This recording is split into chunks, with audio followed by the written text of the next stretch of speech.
Hey, Lousy and Foxy. Oh, yesterday, um, I made a rather, uh, interesting decision to watch all three of the Lord of the Rings extended editions. Oh, happy birthday, Foxy. Uh, and I did that from like 10 p.m. to 8 a.m. Um, and so I just slept yesterday. I didn't stream yesterday. That's why we didn't stream yesterday. And, before the stream today, unfortunately, the game crashed for some reason.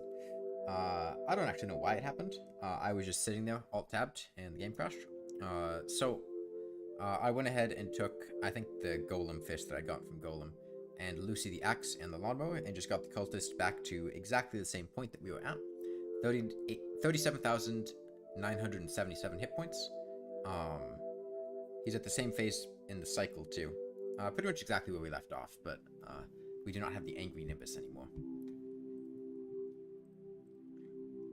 And yeah, what I'd like to do today is, I have been working on world building for a role-playing game that I want to run with friends, and I have a lot of free time here, and I would like to use that time to essentially bounce ideas off my head.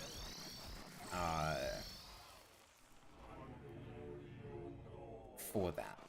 Hey, Pigman McMurley. Let me know, by the way, if the audio is off, or too loud or anything. Hey, Wetfish. Like, is this loud? I don't know.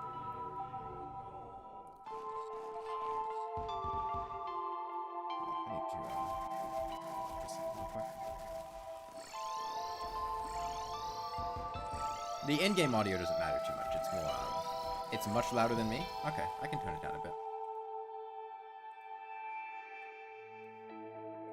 How's something more like that? I say that while the song with the most strange audio plays.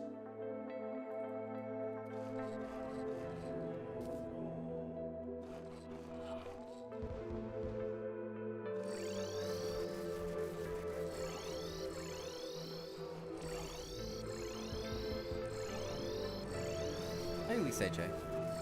Or Lisa J.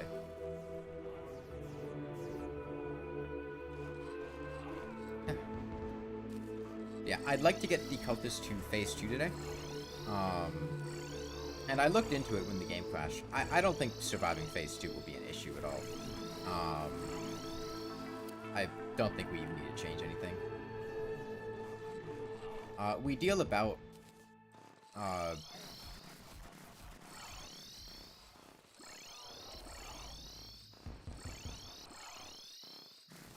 was it 100 damage every 10 minutes? I think it was like 100 damage every 10 minutes.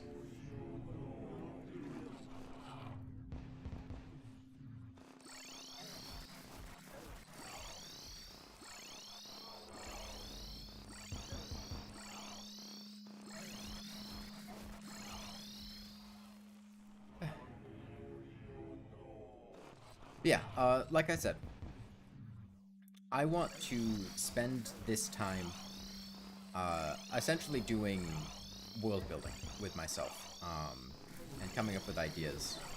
And essentially the gist of it is a setting in the, that's 0.16 DPS.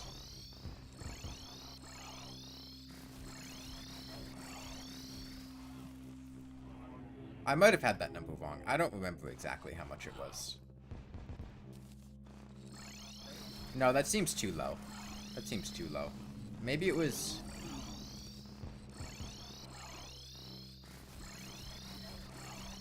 because we only did this for a couple hours, so if we did that little damage, we wouldn't have done 10,000. Maybe it was 600 damage every 10 minutes? Maybe that's what it was.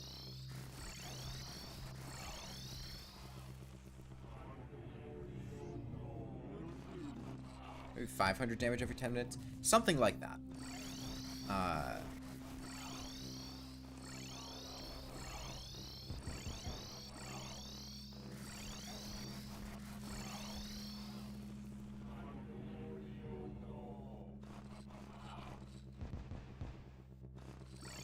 mean, I don't think the exact DPS number matters, but... We fought him for, like, 3 hours, and if we do 600 damage every 10 minutes, that's about 3,600 damage an hour. And it was a bit under 3 hours that we fought him, and we did about 10,000 damage, so that sounds about right.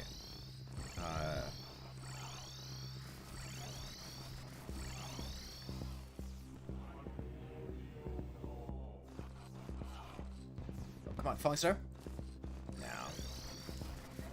But yeah, essentially, after the last D&D campaign I had run, I more or less both exhausted my creative ideas for a pseudo-typical medieval fantasy setting,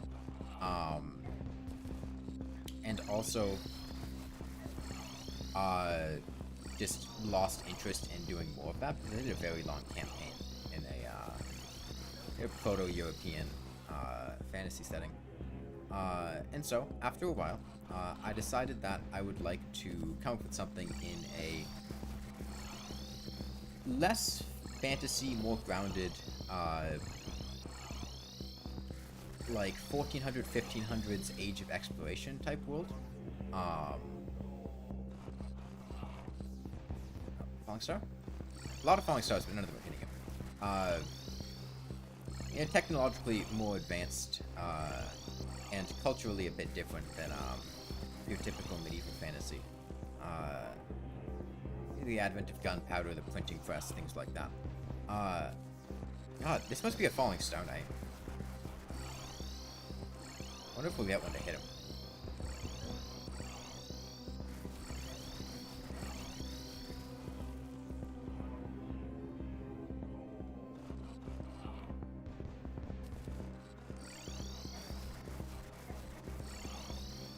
Yeah, and essentially the concept I've worked with right now is very broad strokes at the moment, but an island about a month's voyage from the mainland, in which about 3 months ago it was discovered to contain the remnants of some ancient civilization which possessed rather vast riches, and as a result of that, upon word spreading back to the mainland, there was a rush and flood of adventurous and scientific folk who wanted to discover and essentially try to strike it rich, looting the remnants of this place. So there has been a flood of boats and travelers coming over, ramshackle towns and settlements established to support them.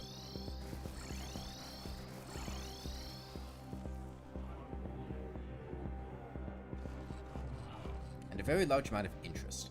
However, it's all fairly fresh and new. The islands, which are mostly blanketed in a thick, lush jungle, are still, for the most part, unexplored.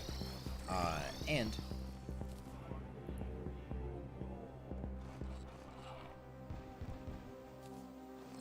it is very dangerous there. Most of those who venture do not return, either due to meeting an ill fate on the island, or the fact that it is much cheaper to go to the island than it is to get away. Buying a ticket off is something well beyond the means of virtually everyone that lives there. And that's your rough basic premise, which I'm working on fleshing out. And I essentially have a bunch of notes written that I'm going to go over, ask myself questions, and then answer them. Pretty much just brainstorming ideas. Which, again, mostly is just for me, because this is a large period of time where I can do this in. I'm not sure how interesting it's going to be to watch or listen to. But it's what I'd like to spend my time doing. And one of the first things questions that I wrote, which I still don't have an answer to, is the name of everything. Both the names of the island, the name of the mainland nations that are sending people there, the names of people and individuals. Names are a tricky thing. Nor are they particularly important, but they do, at least in early planning stages, but they do feel good to establish. And if I want to come up with a name, there are two schools of thought when it comes to naming things. You can do... It looks like about 1,000 damage every 10 minutes, actually. But why? What do you mean? Why what?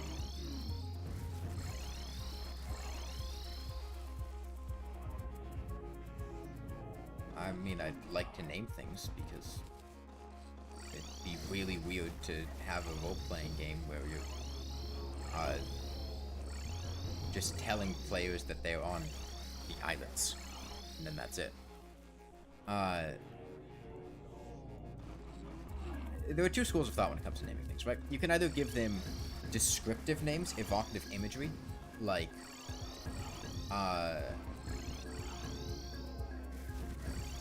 you know, pick a noun or an adjective, the islands of fire, or you know, things like that. Not that these ones are particularly fire heavy. Or you can give them a concrete name. Usually what I would do for that is look at a bunch of words in the language that I want to model the basis off of. You know, the lawnmower dealt damage. Yeah, the lawnmower does, it has, when you are on flat ground and moving, it has a very small hitbox that deals very little damage directly underneath it, which is why we have this weird setup here, where we can just walk into a wall. But yeah, I like the idea of a more evocative name, rather than trying to just make up a word to ascribe to it. Something that provokes imagery.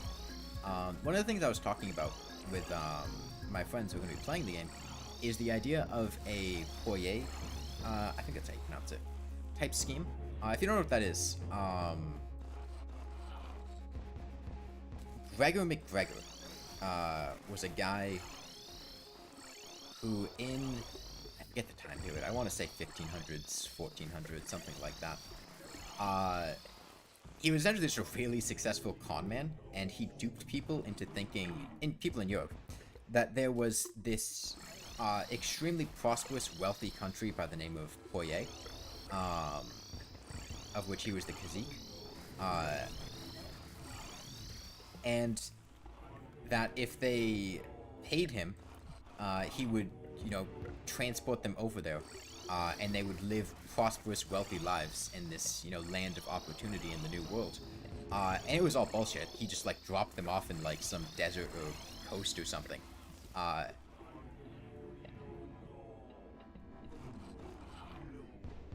But, you know, the idea being that these islands have only been discovered for several months, and the people that are trying to...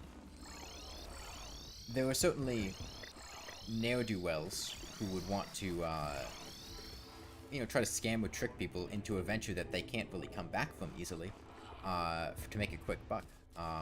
So the idea of a foyer scheme type thing, more Lovecraft? No, this is,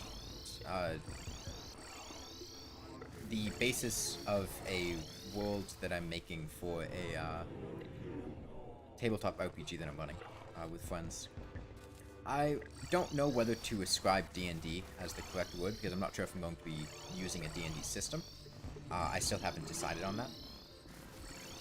If I was, it would probably be 3.5, or one of my friends is interested in me potentially trying 2nd edition. Yeah, a Poyer scheme would essentially be people having tricked those living on the mainland to come over under the promise of wealth, fortune, some great society that they would be prosperous in, and then they get there and it's just like a shithole and a dump.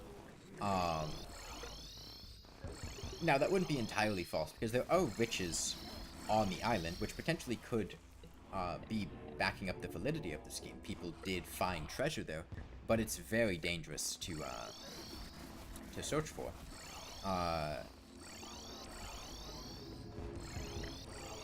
Yeah, so far I think the character ideas that I've gotten from people have been like a missionary of the dying faiths on the mainland, trying to, after having heard of a surviving tribe of people, which was essentially bullshit and part of a Poirier scheme, he came over as a missionary of sorts to try to spread his gospel.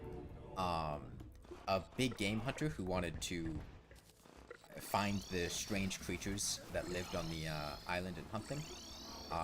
A man of science. I forget if he was more of an anthropologist or a biologist or what.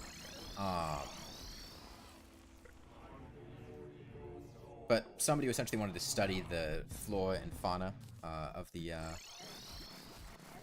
islands. And I feel like making a Poirier scheme type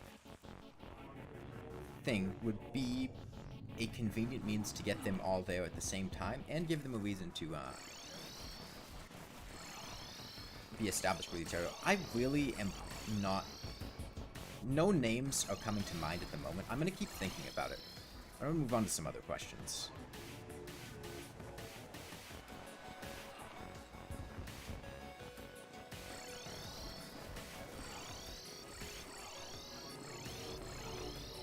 What exactly would a Poirier-type scheme of this entail? If you were trying to convince random, probably somewhat prosperous people on the mainland, they certainly wouldn't be flat out broke, because they wouldn't be able to afford the ticket for a journey. But you'd probably be looking at... Well, I suppose if you had a successful scheme, you could even convince more rich people to travel over there if they'd be willing to pay you more for it.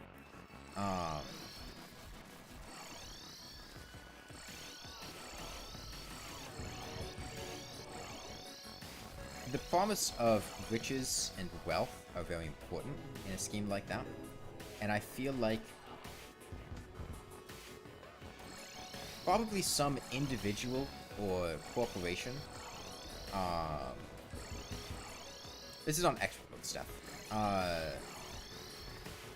feel like individual works better. Some individual who had gone to the islands, maybe an adventurer or explorer, who had gone there and did get riches. They got gold, artifacts, gemstones, things like that. They come back and bring that as evidence of this vast society of generous and wealthy individuals who essentially are giving this away to travelers that come. And by going over there to the new world, to the new land, they could very easily become rich like he did. And then, you know, you add in some more charisma, and you could have a decently successful scheme for ripping people off and sending them over there. And then once they get there, they find that not only is that not true, the island is essentially a dense jungle of choking humidity and heat in a tropical climate, far removed from the one that they came from. Their only civilization is a ramshackle town that's been set up catering to adventuring folk venturing out into the jungle. And they're essentially forced to try to make a living there because not only do ships not travel between the two frequently, it's a month voyage from the mainland to the islands, and ships make travel about once a month. Purchasing a ticket on a ship back is not a cheap affair, and is part of the reason that many who are there are essentially stuck there and unable to leave. I like that sort of element. Rumors of this rich kingdom, which are not entirely unfounded. There was some sort of civilization that did seem to be rather prosperous and wealthy, but they are all dead, and their treasure is blanketed by a jungle of death. Isn't that the 9th time the real cultists spawn at the top and the fakes on the side? I have not been counting.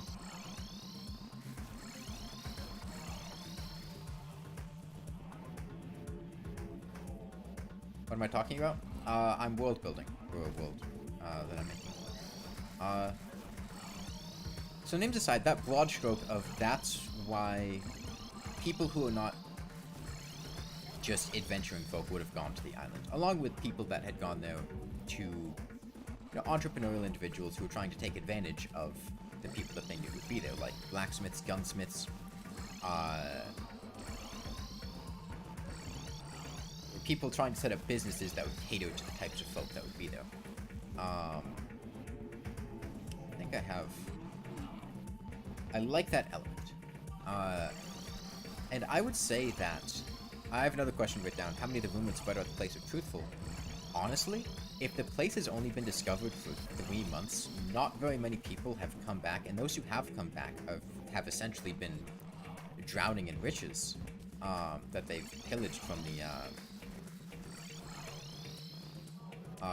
ruins of the ancient civilization. I would imagine there was a vast amount of misinformation. The real is always on top? No, it's not. It does sometimes appear on the right. I'm not sure what is different about when it happens, but it is not always on top.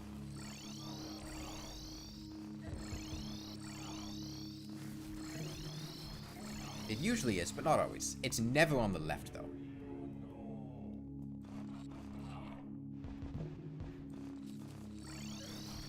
I also need to come up with... essentially, there was this settlement on the island. It would operate as more or less the hub for the people who have ventured there. A ramshackle place popped up pretty hastily.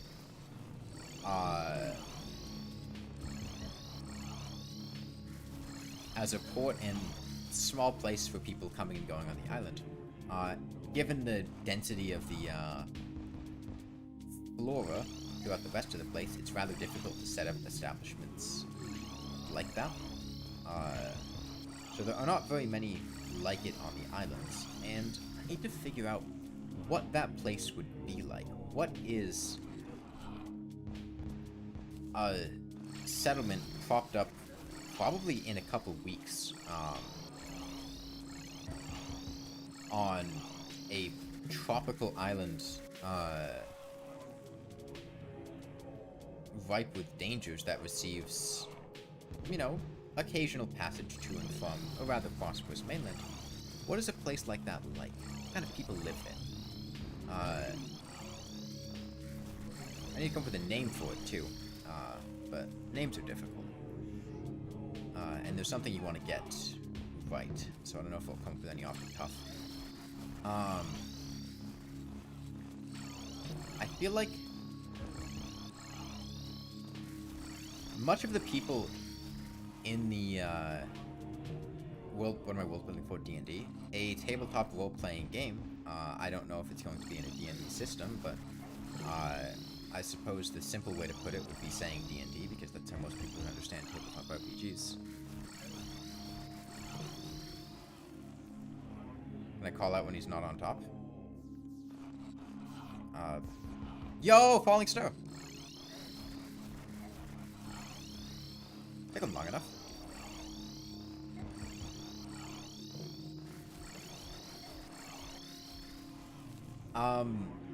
Yeah, what kind of people would live here? I feel like it would give a less civilized vibe and more of a... This place is far removed from the societies back home. It is mostly catering to folk who are risking their lives on a fairly frequent basis, venturing into a very dangerous area, and the types of people that would be here are likely not going to be the nicest of folk, and I feel like that would reflect on the society itself. It's probably a more hardened place. Something with unsavory characters, not the friendliest of vibes, and many of the people there are probably not entirely happy or pleased. There's probably a lot of solemnity and anger going around, as some of the people there were straight up duped into coming, and now they essentially are stuck in an extremely hostile environment. That's not going to lead to a kind environment. And others are adventuring folk, would-be treasure hunters who, at the promise of riches, essentially dropped their lives and ventured out into this strange and rather inhospitable land in an attempt to strike it rich. And many of them are likely out of their depth.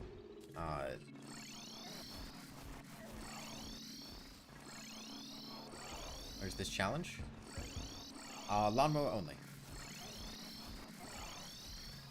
So I feel like as a result, you would probably have a more rugged, inhospitable place. This is not going to be a warm, welcoming environment. This is going to be dank, probably reeking of the ocean and fish, as that would be their main supply of food. Filled with rugged faces. Probably not very well lit, either. This would be pre-Industrial Revolution. You're not having, electricity or lighting yet. You've got lamps and oils and things like that, but, there's a dense, choking jungle off to the side with a thick canopy. I suppose it would be near the equator, so the sun would, do days get shorter or longer as you get near the equator? Oh, it's on the right now. Where'd they get the oil from? That would be from a supply boat that comes monthly, to the islands from the mainland, essentially giving them the gear that they can't, manufacture themselves.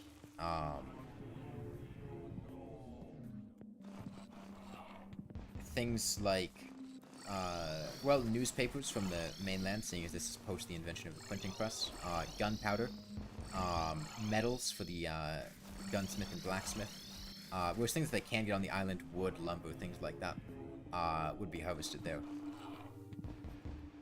But that is a good point. Many of those supplies would likely not be particularly cheap to come by. As a result, it may be much more spouse with using oil than your typical city or town of that time would be. And as a consequence, the place would be more dimly lit, or they would be looking to alternative sources. Perhaps they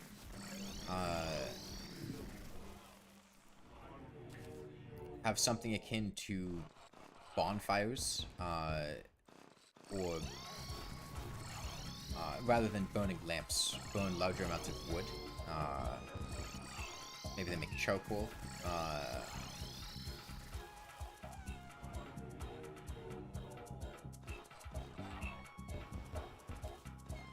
I feel like the people who would be living in a place like this are pretty much exclusively one of three categories. Does the setting have magic? Not really. It's a much more grounded, less fantasy setting.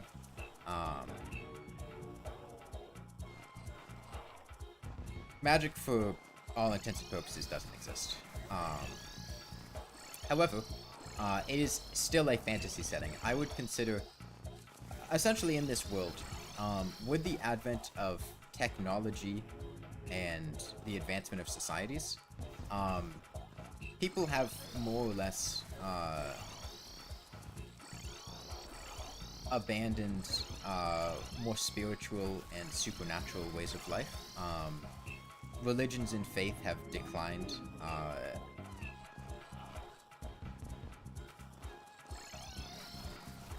Magic, if it existed at all, was something that existed in legends and myths from centuries and centuries ago.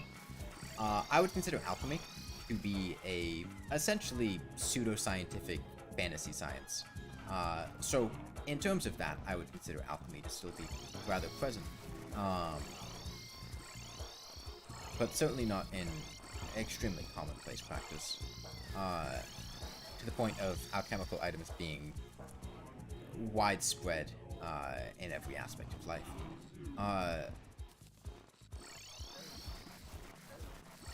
the reason essentially being, I don't like magic in fantasy settings. I really don't. I feel like it causes too many verisimilitude issues, in terms of believableness, and it also just changes the vibes that things have. It changes the vibe of who the player characters are and what the world is. So I tend to go low magic, or in this case, essentially no magic. But yeah, something akin to magical lighting of the place is not a feasible solution.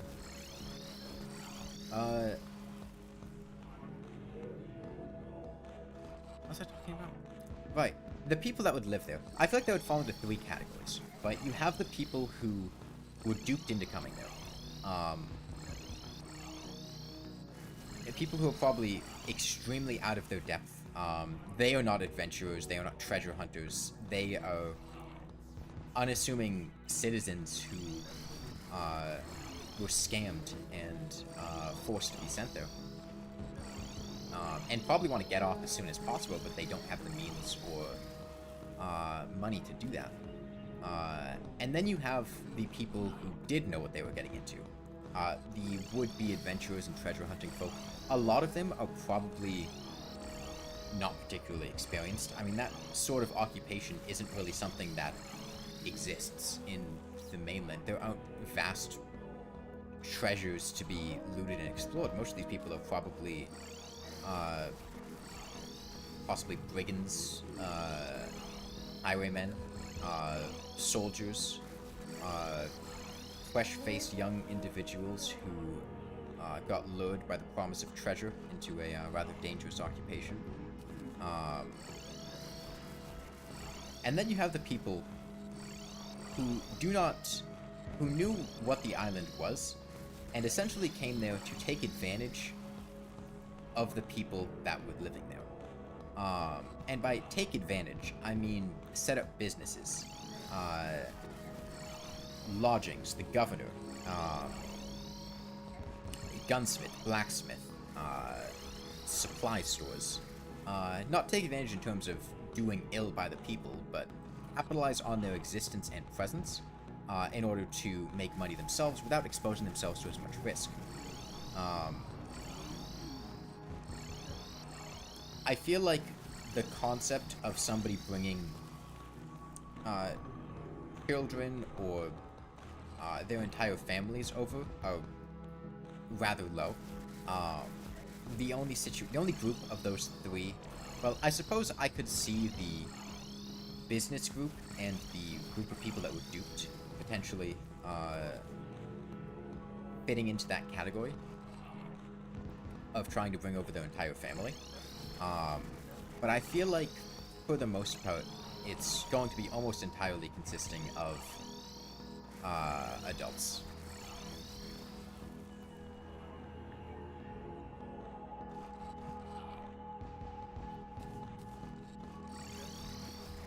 And in terms of size, if I established that this town was discovered 3 months ago, from the start of the campaign. Oh, sorry, these islands were discovered 3 months ago.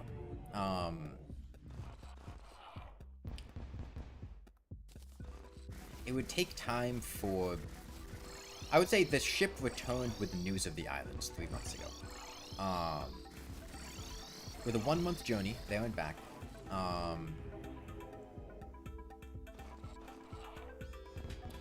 I would say a couple hundred people probably live there. The first month was probably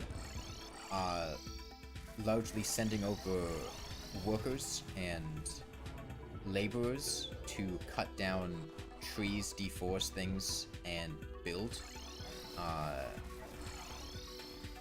Or getting people who desired to go there who were willing to do that labor. The first month, I don't suspect there was very much in terms of adventuring going on. But then I feel like it would have been established after about a month or so. Second month would have been when people really started cutting down into the jungle, finding things, and then reporting back with treasures and riches, which would explain why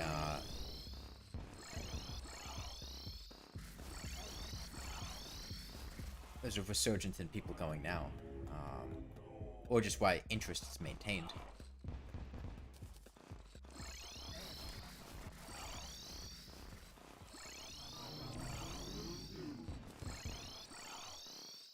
The next question is, how well defended is the town? Because there are many unsavory folk who are going to be coming here, essentially looking for a way to strike it rich, and many of them are going to be desperate. They want a way off the island. It is dangerous there. They are willing to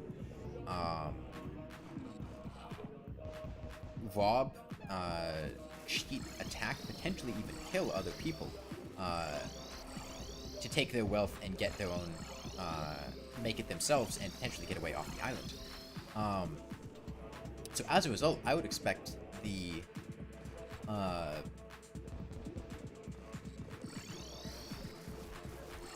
defense of the town to be more than you would expect in a typical environment in this world. I think also as a result of that, a wall, probably of wood, logs sharpened on the point, with a gate going through,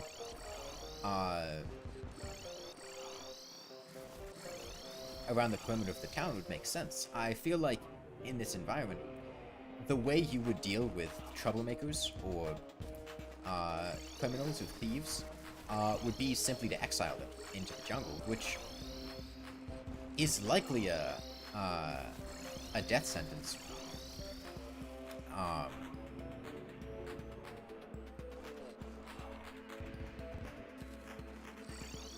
And as a result, having a wall to prevent them from re-entering would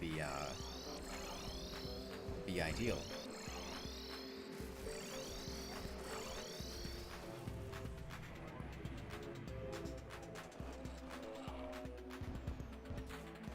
But I feel like, at the same time, the people guarding the town are probably not going to be... I would say there's maybe... Let's see, a town of a couple hundred. This city is something that would have been sponsored by a government on the mainland. This isn't just some guy. I chose to set it up here. Some government paid for this. And is probably paying to keep these people on retainer, or paying their families. I feel like maybe 20. A dozen to 20 guards probably makes sense.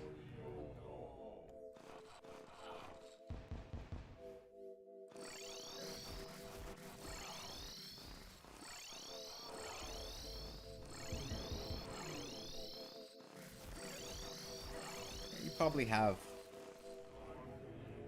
a patrol of 4 to 5 guards on duty at any time, and there's probably 3 shifts. And then you probably have 1 or 2 guards or gatekeepers watching the way in and out of the city, make sure people out of the town, make sure people can get in and out. And there's probably 3 shifts of that, so you know, 5 to 6 on duty at any given time.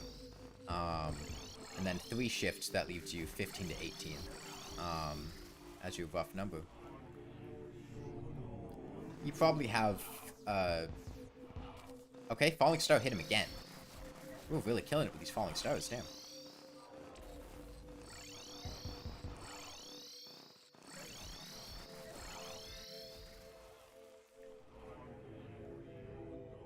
On the right again.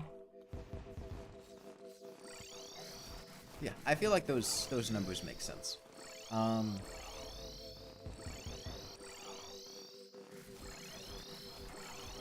There's not going to be a really strong military presence in a place like this. There's nobody to fight. It's mostly just keeping the people who are there safe from the other people who are there, and many of the people living there are going to be armed and are able to fight threats themselves. Paper Ninja.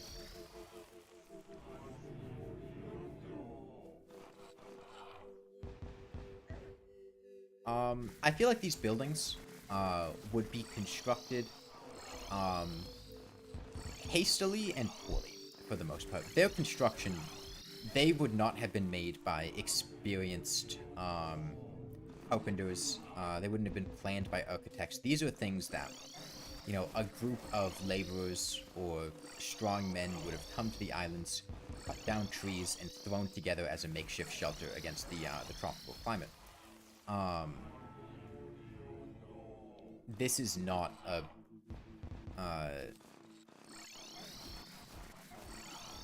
we're dropping frames. Can we stop doing that? We stabilize? Looks like it's stabilized. Okay, I think we're fine now. Yo, passages. They have these hastily constructed buildings. I seriously doubt there would be glass in any of them. You probably have curtains pulled over windows, open to the elements.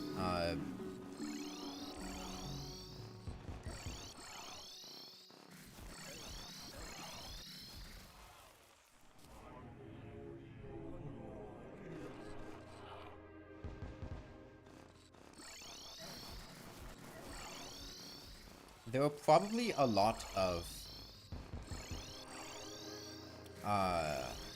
like pop-up businesses. You know, people that came to sell to those coming to and from the island, but you know, didn't have the means or money to build a more permanent structure, so they got a little bit of lumber. They made something akin to a stand, and sell goods out of that. You know, very easily disassembled, very easily made.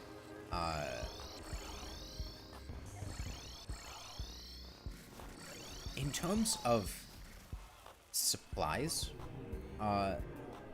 this place is very isolated from the mainland. It's a journey of a month to get to and from it. You're not going to be bringing over fresh foods and vegetables. So as a result, it needs to be able to sustain itself in terms of supplies. And given the environment, I think the most likely food source would be the ocean. The ocean is bountiful. There's plenty of fish to catch. They can send out fishing boats.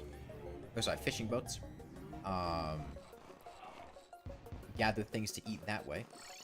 And in a more tropical climate, I feel like the odds of being able to grow most crops that we know are rather low. You're not going to be exposed to lush farmland where you can grow all sorts of foods. You know, wetter, marshier type crops, naturally growing fruits. Game could be hunted. Although many of the creatures on this island are not like any game they would have known from the mainland.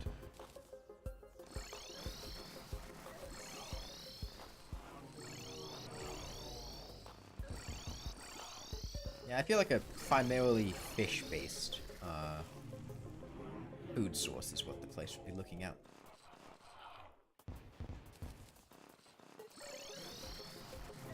The next question is, this is a tropical climate. It is a dense, thick jungle.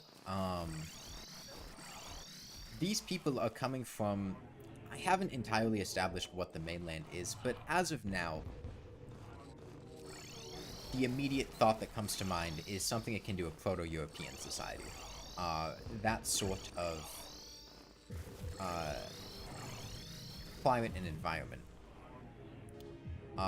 Going to a tropical one, how do they cope with that? How do they ward off the heat, the humidity, very foreign to what they're used to? I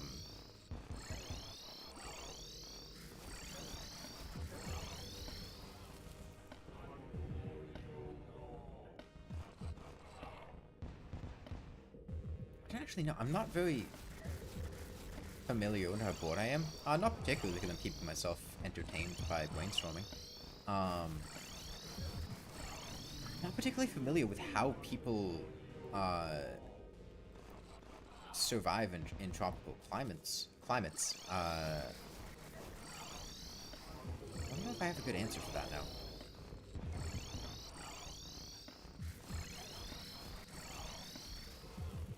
It's hot, humid, dank. They're subsisting on an environment or a diet of fish were largely before they were consuming other animals.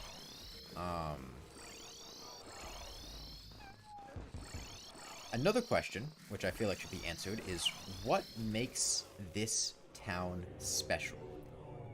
Why is this the main settlement on the island? If what I've said is true, and there's been word spread to the mainland, of which there are many governments and peoples, that there's this island of witches.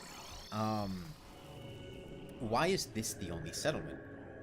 The only large one? Why have other governments not established their own? And I feel like there are a couple answers there. It is coastal, yes, 8217.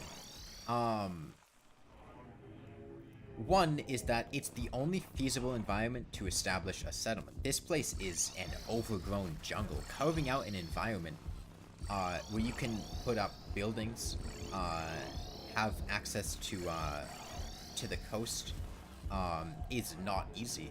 And it may be that there simply has not been discovered another location where you could do something like that.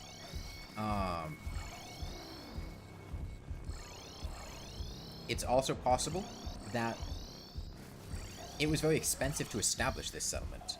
You know, the other governments may not want to front that cost. You know, if you compare the parallel to, like, setting up colonies in the New World,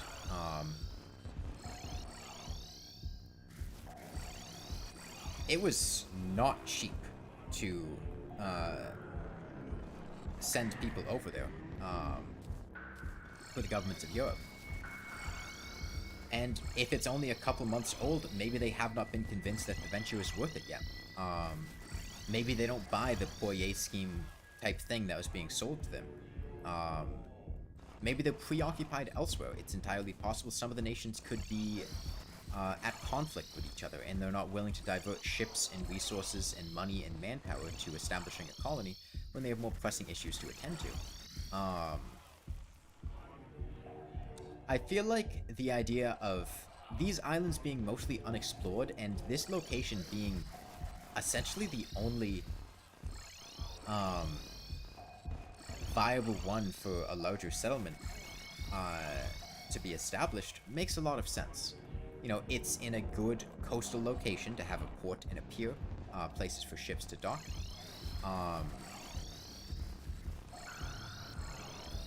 You know, perhaps with time, with clearing away the jungle or exploring more of the islands, more locations could be found, but at this early time, that's all they could come up with. Maybe there are other settlements that are simply less small or less open to the public. Maybe some of the governments, hearing of these riches, set up military outposts or something similar. You know, sending over trained soldiers to try to pillage, similar to you know, I'm thinking like Spanish conquistadors operating on behalf of governments to pillage these lands. Like 1500s, 8217, 1700s is way too late.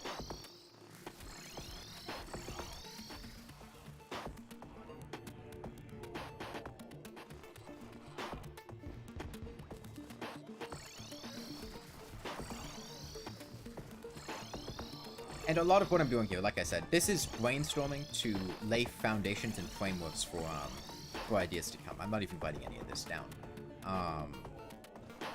It's just thinking through verbally of what this world would be like, and getting a sense for things. Why do these people live here? What is their life like? Why are things the way that they are?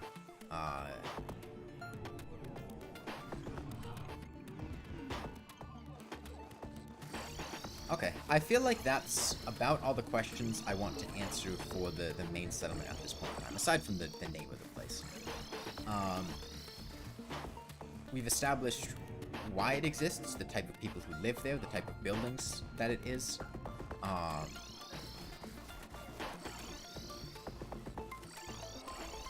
Why it is where it is. Okay. I feel like the next question, tying into that, is what is the government of and society on the island like?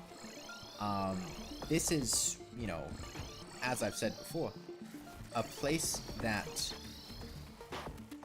has been established by some government on the mainland. It sponsored a civilization. Probably a governor would have been sent over to oversee the colony, essentially. Who did they send over? Why did they choose him? What sort of person is he? I feel like he probably would have been a somewhat affluent politician type.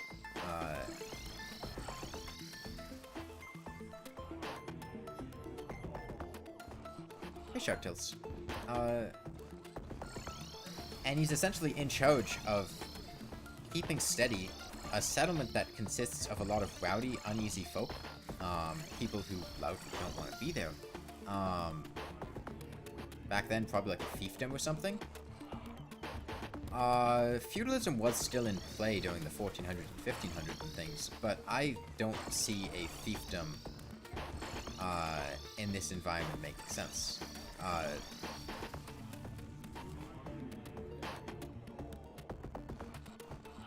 In the sense of when there's aspirations to power but otherwise replaceable. It could be somebody that they wanted off of the mainland. Perhaps a rival politician who is rising to power in some republic. And by doing this, they would essentially dupe him into getting away from them and their power and giving him a place of his own.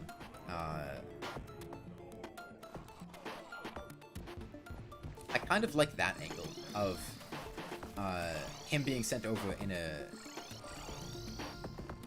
political move to lessen his power back home, but stay where he is there. This is a large thing in the news, the finding of these islands. He would potentially gather a lot of fame from it, and as a result, it may seem a good deal to him, but for those concerned about his power on the mainland, it would be a convenient way to get rid of him.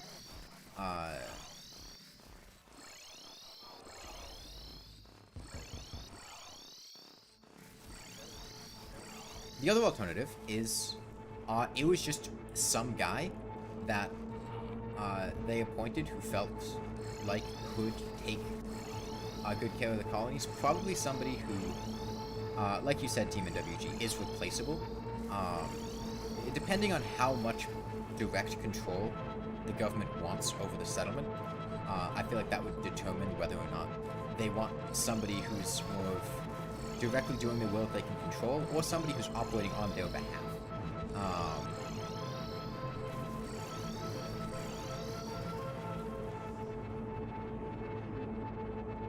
I kind of like the one that I first described, though, of it being a political power move to get rid of somebody they deemed undesirable. As that also kind of fits the theme of most of the people on that island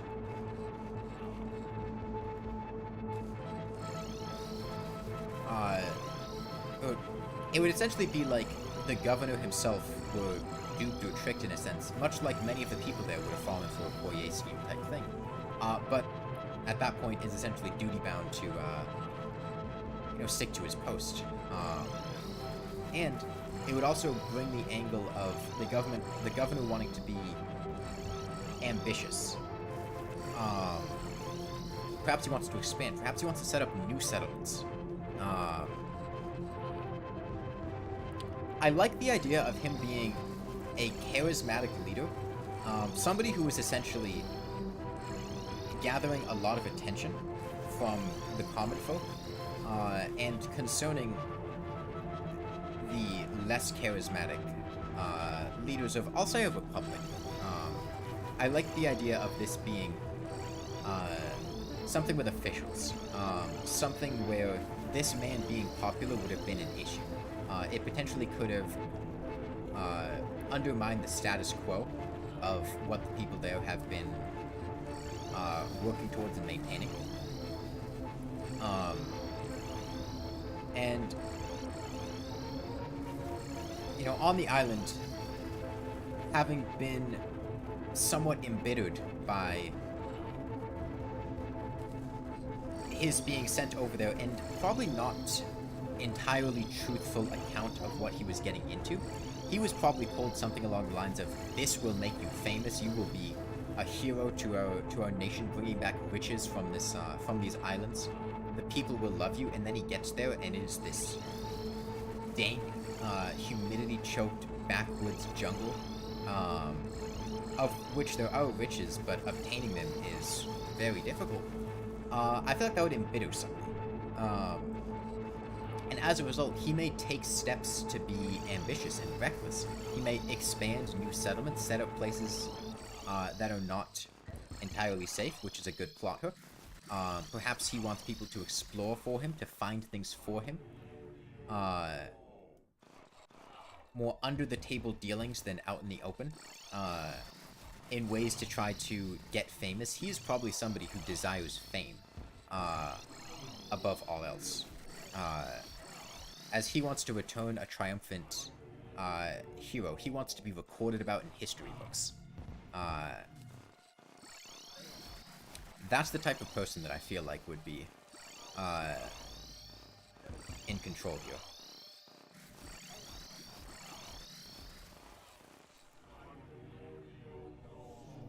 He does just enough to stay under the noses of those he's working for, but he has his own interests at heart, and he wants to make it famous. Perhaps, given time, if the colonies grow to a sufficient level, he may even try to establish them as independent. They are a month's travel away from the mainland, and largely unexplored at this point. Who knows what dwells within, what resources may lie there.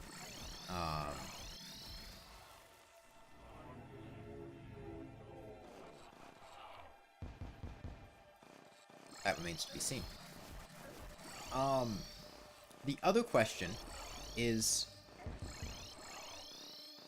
how does he, govern this settlement? Is he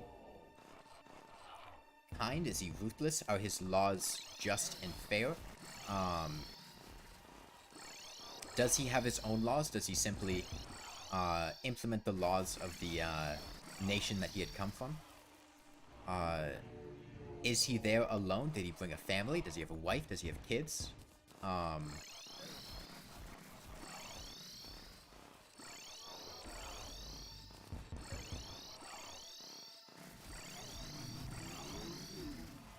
Does he have a bodyguard? Or does he simply rely on the town guard to keep him safe? I feel like this type of person, somebody who essentially was, in a way, scorned by the nation he had come from, where he had been gaining power, he's somewhat embittered, would probably want to have a sense of power of his own. He is not simply acting as an envoy of the nation he's coming from. He is the leader of this place. And as a result, I feel like he would be one to implement his own rules and regulations and laws. I feel like what am I talking about? I'm doing world building, Shark Tales. He's a politician, he probably has a family. Yeah? Oh, the family with him. I feel like this is not something that you would leave your family behind in. Especially given the uncertainty of things, and if he was told that the place was a rather desirable environment, he probably brought his family with him. He may have the only children on the island.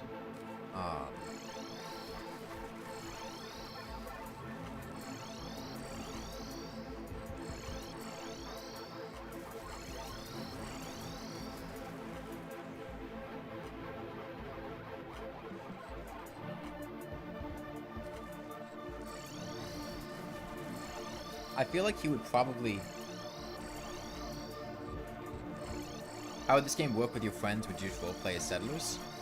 No, this whole island is... They wouldn't be role-playing as settlers, they would be role-playing as adventurers, treasure hunters, people venturing out into the jungle from this settlement in search of riches from an ancient collapsed civilization. This is the Rainworld soundtrack team in WG.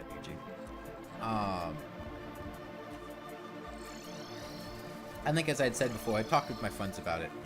The characters they've been looking at playing a big game hunter who wants to, you know, hunt the strange creatures that live there. Scientist, anthropologist type who wants to study the ancient civilization, the flora, the fauna that exists on the island. A missionary who wants to spread the faith that's been dying throughout the lands, after we had heard of a surviving race of people, which was a lie. It was essentially a foyer scheme to dupe people into coming over. And then have not heard the last one. But that's what we're working with right now, as far as the type of people that would be doing this. And most of the people there are treasure hunters, adventurers, people trying to strike it rich. But, you know, establishing the world that they're living in is very important. And that's usually the approach that I take is, a top-down approach, establishing broad strokes in the environment first, and then establishing a campaign within that. The characters know each other before coming on the island. They were on a boat together for a month, so they are certainly not strangers. That's something that, I mean, I started talking with this about them yesterday. I don't know if they have an answer for that yet.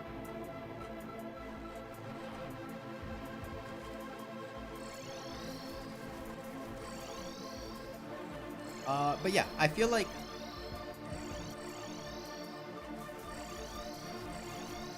the governor would have a right-hand man. Somebody who acts simultaneously as a bodyguard and friend, a trusted advisor or individual that he had brought over with him, not even so much for his own sake, but to protect his family. I mean, they know it exists. I don't know how much they watch it.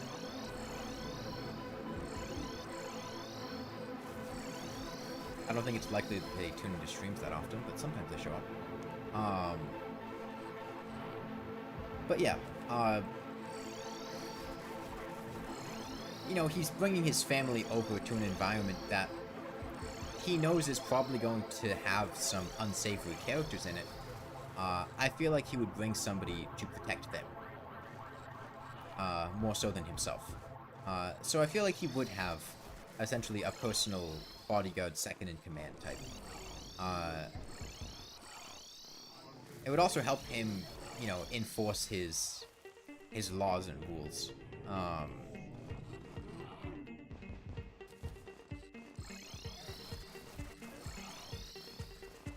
Given his bitterness towards the nation that sent him there after realizing that where they had sent him, or not even so much the nation as the individuals in it, he may be untrustworthy of things and people that they provide on official behalfs, on their official behalf.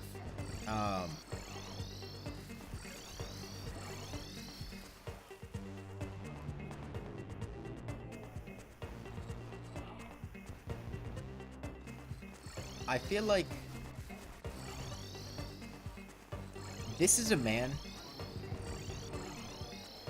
who wants the affection and adoration of the people on the island. He wants to be loved. he wants them to like him. Especially if he has more rebellious intentions of wanting to break free from the mainland. He wants the people on his side. So he would probably implement rather lax laws, perhaps lightening policies that had existed in the places they had come from. Alright, see a team at WG.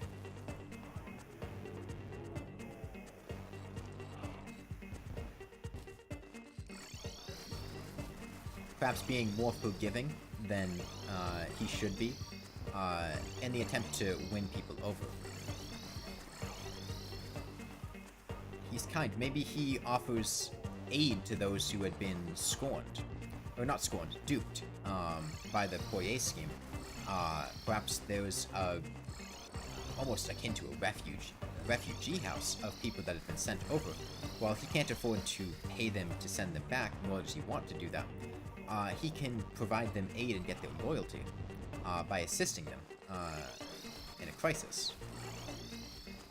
This man's a politician. He knows how to work people over.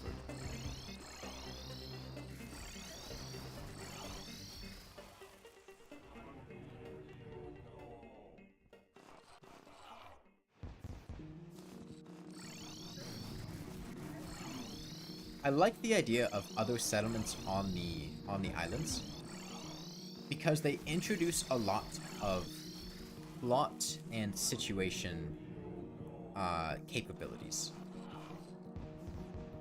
You can have disasters strike. You can have people disappear. You can have people get kicked out and not be... Like, say they scorn this settlement and they get exiled. There's another place they can go. It's not entirely dependent on them being able to survive there. I feel like with the governor that I've established here, the character... No, not natives. The natives are dead.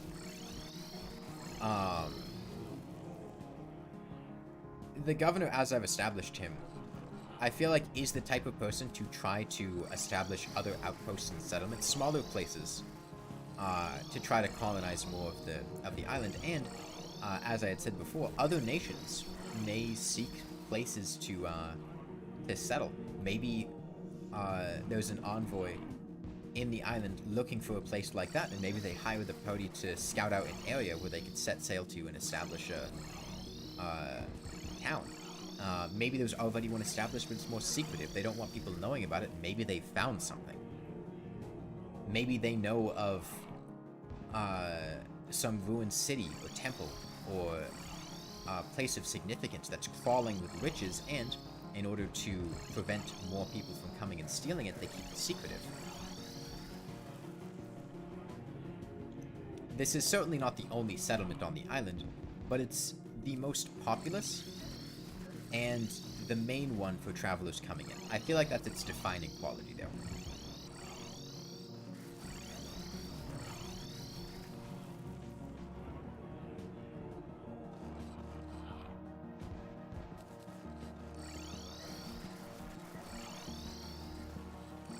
And I feel like, given the character of the governor that I've established here, this is a town where people are not entirely happy to be living there, but they do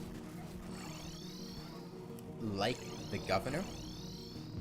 They probably trust him to keep them safe and fed, supplied, things like that in times of crisis. And they probably feel more loyalty to him than they would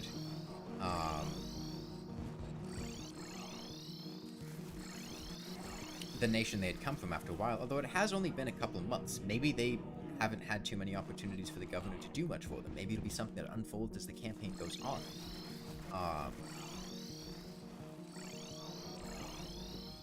Hey, Emir-chan. I feel like another thing that I want to establish is what exactly was the mainland like? The place that these people came from. They're not going to be going back there over the course of their adventures, but given the political state of the island, the different things that come up, the motives of the governor, and just for backstory reasons, establishing what exactly that world was like is a good idea. And this is 1500s parallel. This is not taking place on Earth. It's not... A year has not been ascribed to it yet. But that level of technology and social development or what we are working with. But there could be, what's the word? I forget the word,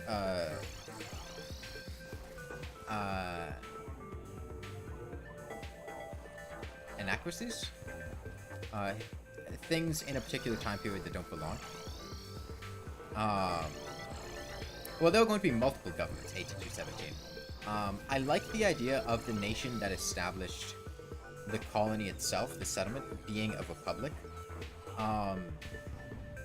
Probably a maritime republic.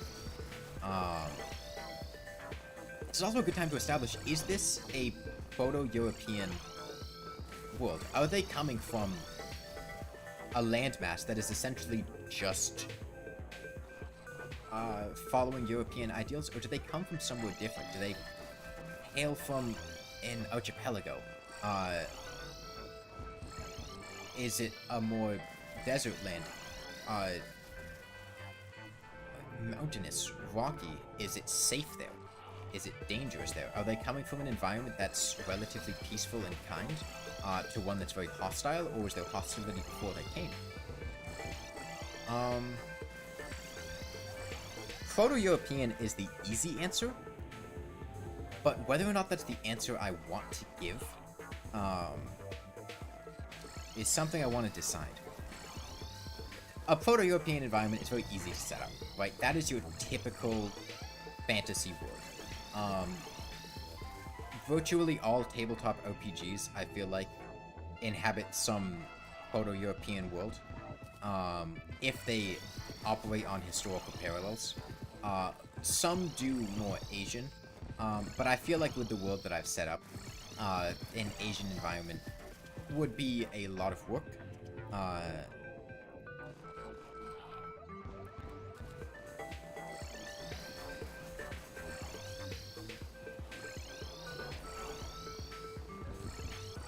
But just because it's proto-European in environment doesn't mean it has to be proto-European in culture.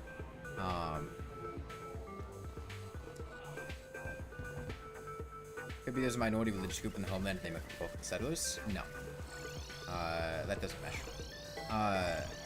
The world has, for the large part, forsaken their faiths and religions with the advent of technology and its advancements. They are largely faithless people. Nor is religion something that I intend to take up a large part of the game. That is not something I would be interested in.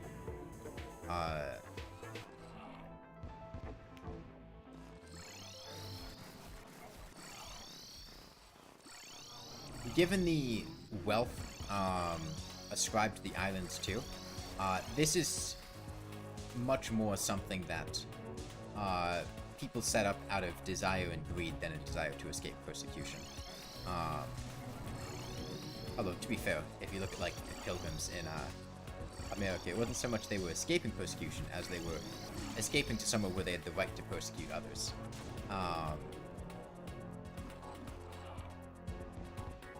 Puritans were jackasses.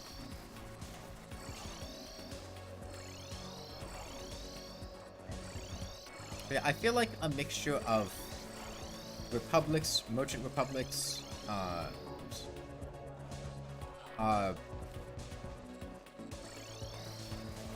potentially a monarchy or two. I could see, you know, in the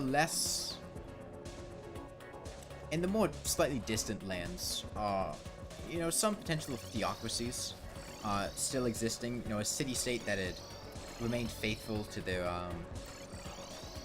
well, to their faiths, essentially. Which would then raise the question of what that faith is, and what they believe in exactly.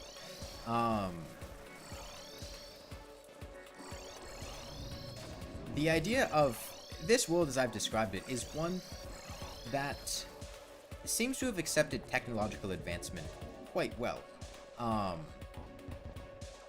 To the extent of scorning a lot that is superstitious and supernatural. At least in the culture, in some of these cultures, they may be like technocracies.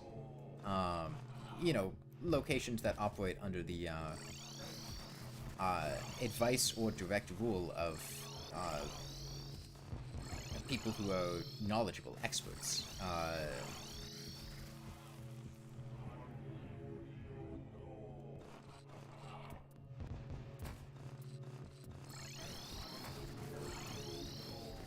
I think I like the idea of at least the primary nation of which the settlement is a colony of. I like the idea of that being a peaceful, non-dangerous land. You're not going to be walking in the woods and be attacked by wolves and bears and things like that. The land is peaceful, its inhabitants kind. Because that makes a much more stark contrast to the people who were sent over. They are largely out of their depth. They are facing dangers they have not experienced before. And some of the more rugged rural nations, perhaps some that are more mountainous, or perhaps there are some more desert ones where these threats do exist, may have had people come over. That's a good opportunity to introduce characters that are it provides you a rich pool of ethnic and cultural backgrounds to draw upon for people that might be on the island. You know, perhaps there are fresh-faced people who would come over who are scared out of their mind and out of their depth, but then you have more hardened, you know, warriors and mercenaries and the like who come from more dangerous lands who are much more adept at facing down the dangers on the island.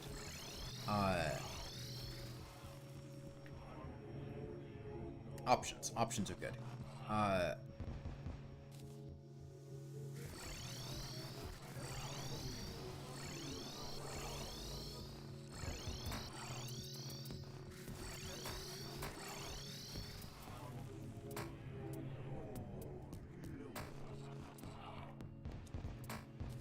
I've talked a bit about the religion of this world.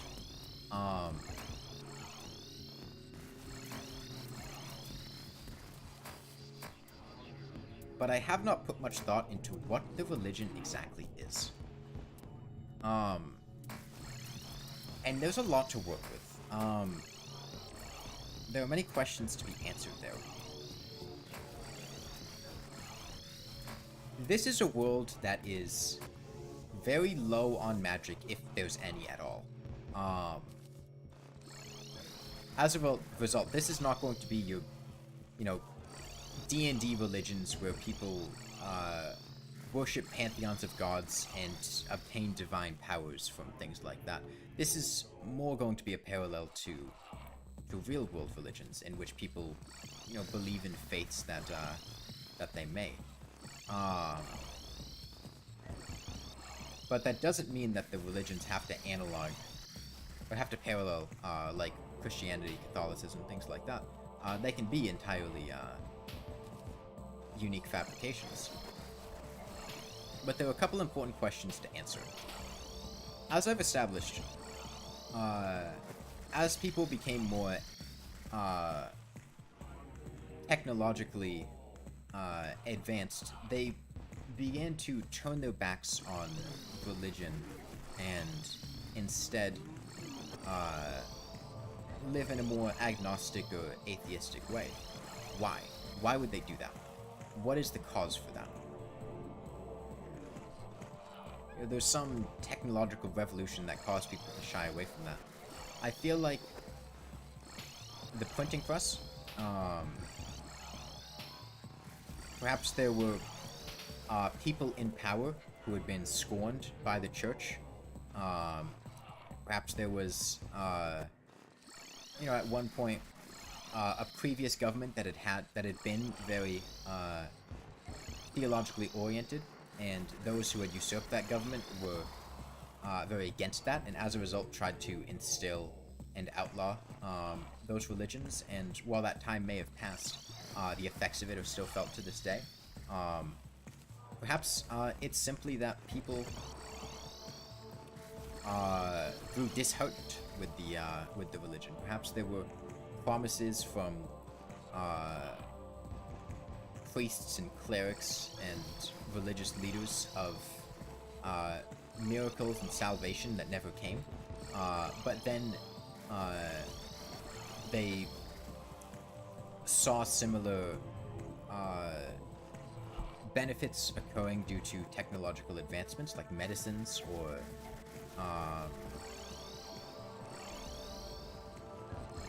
things like that.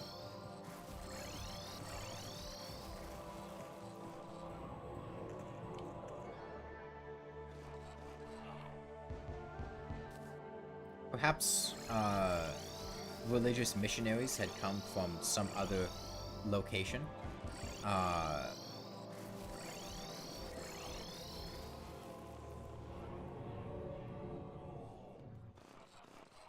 Yeah, I was thinking of something like that, a more spiritual religion being practiced in a more distant location, but never really took hold in the main nations, like a city-state that practices something akin to that.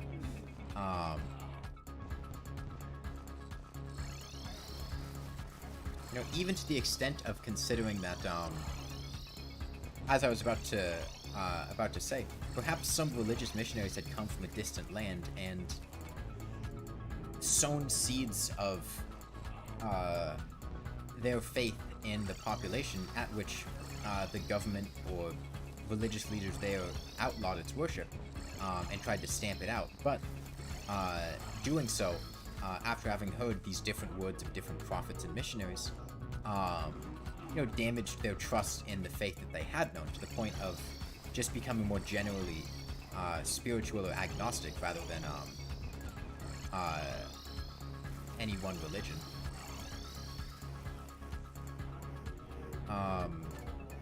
I feel like those are believable ideas for why a world like this would exist. You still have some people who would, you know, have their faiths, but for the large part, it's fallen out of focus of the common eye.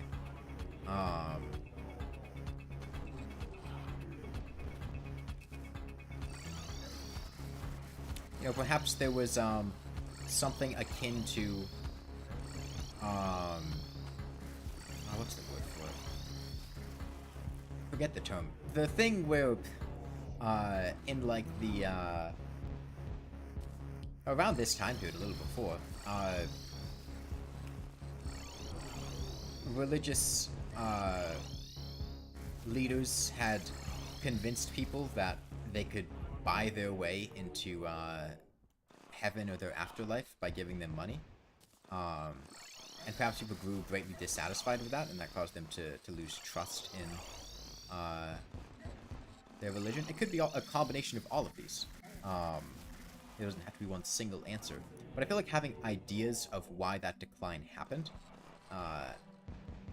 is good. It makes it much easier to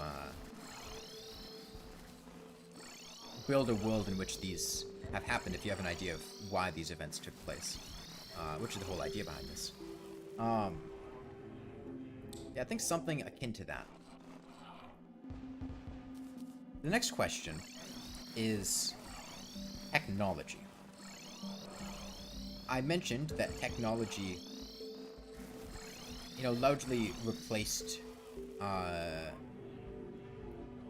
the role that superstitions and faith had held, that technology has advanced more than you would have in your typical medieval setting.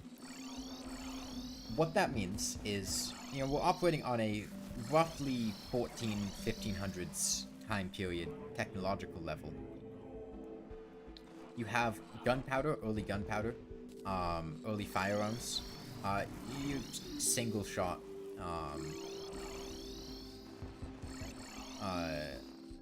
weapons, firing musket balls and the like. Cannons. I feel like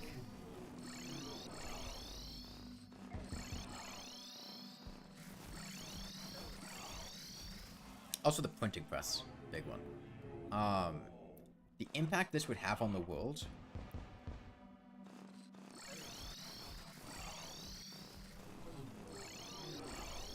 The widespread use of firearms is a not remotely negligible impact. That is large. But the question is, are firearms widespread? They exist. Have they been adopted en masse? Can they be manufactured in large amounts easily? How expensive are they? Do many people use them, or are they expensive but deadly weapons? Are militaries outfitted with them, or do they still retain the usage of things like crossbows, polearms, and the like, as they can't be outfitted with rifles easily enough? I feel like I like the idea of them being a relatively new invention, and as a result, they have not been adopted for widespread use. They exist, but not everybody is walking around carrying a gun.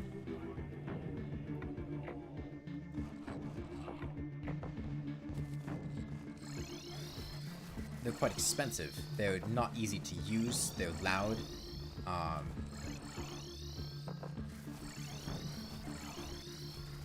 I like that idea.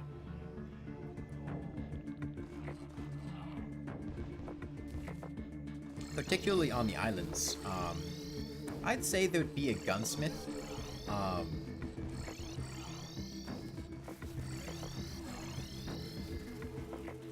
But his services are expensive, and he has very limited inventory, as essentially all he would be getting would be coming over from the mainland. He wouldn't be able to manufacture.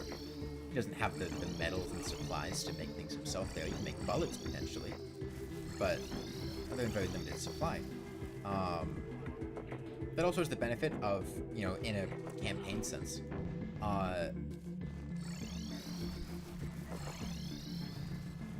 finding or purchasing a firearm could be a very large reward or point.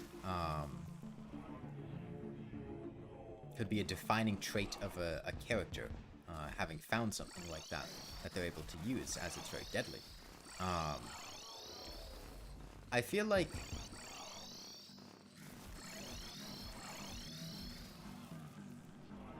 as firearms are becoming more and more common,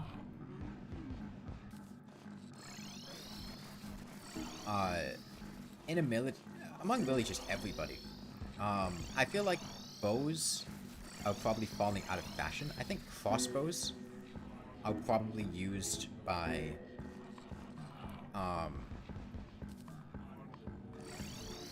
many people, but long and short bows, firing arrows, have fallen mostly out of fashion, aside from people who simply like them for sport. You know, if people requiring more stealth, they'd be looking to more of a crossbow.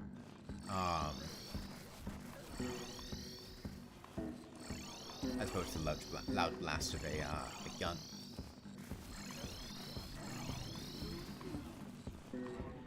I think you'd also be looking at weaponry.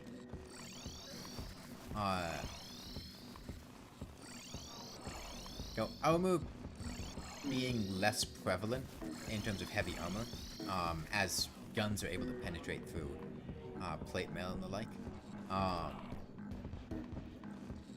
And more light, agile things,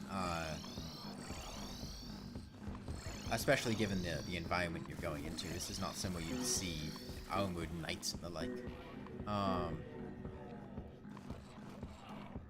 The people in this jungle, seeking to venture into it, would almost certainly be wielding machetes and similar tools. Certainly armed for melee combat, given the dense close quarters of things.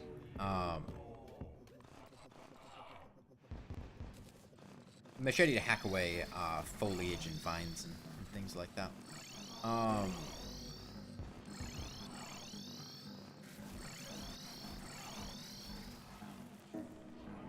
I feel like with the monthly boat that comes to and from the island, there would come with it. I don't think the island itself would have a printing press, but they get newspapers and news from the. I don't know if newspaper really makes that much sense. Maybe just word, letters. Printing press existed, but I feel like a newspaper is a weird vibe to have, at least in the modern sense of newspaper. I don't know how that meshes with the world as I'm making it.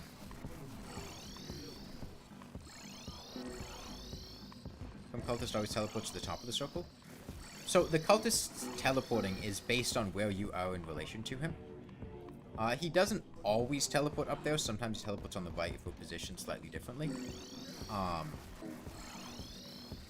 But he never uses the left, and based on where you are in relation to him, he chooses the location to teleport to. I think it's whichever location is furthest from you, but I'm not certain.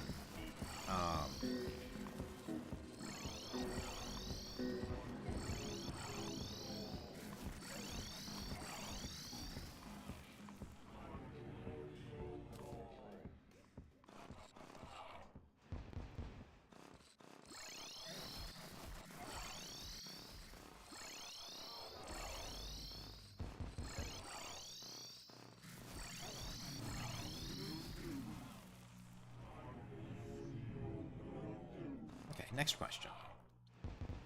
I've established that many adventuring folk have come to the island in search of riches. What exactly are the dangers that they are facing that are causing them to, like here he went to the right. What is dangerous on the island? What exactly is the reason people can't just walk up and take whatever they want?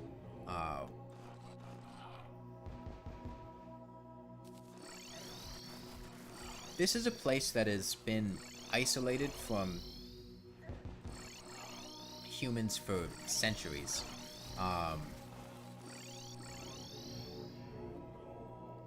Here we went to the right as well.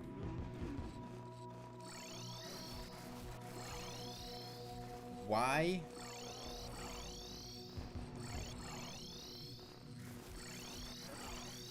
I feel like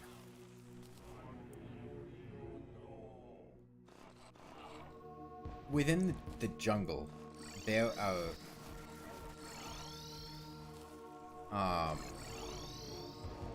maybe returning explorers often fall ill with serious illnesses. The problem with that is it implies they have found treasure and then return with it. I have thought about that angle before.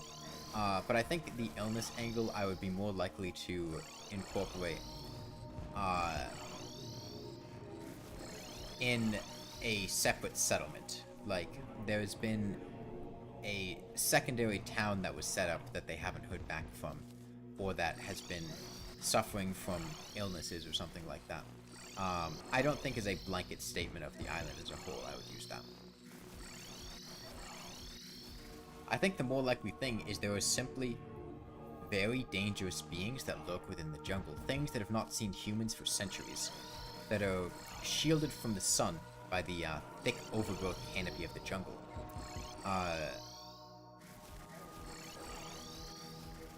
Beings that, to people from the safe, peaceful mainland, are tantamount to nightmares.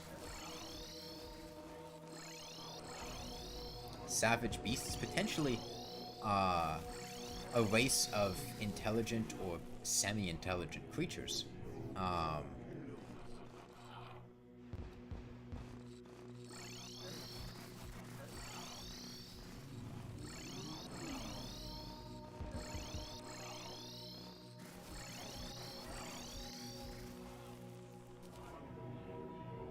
it has not yet been established why the civilization that had lived there died out, or how exactly they got all of the treasure that explorers have been finding within their ruined buildings.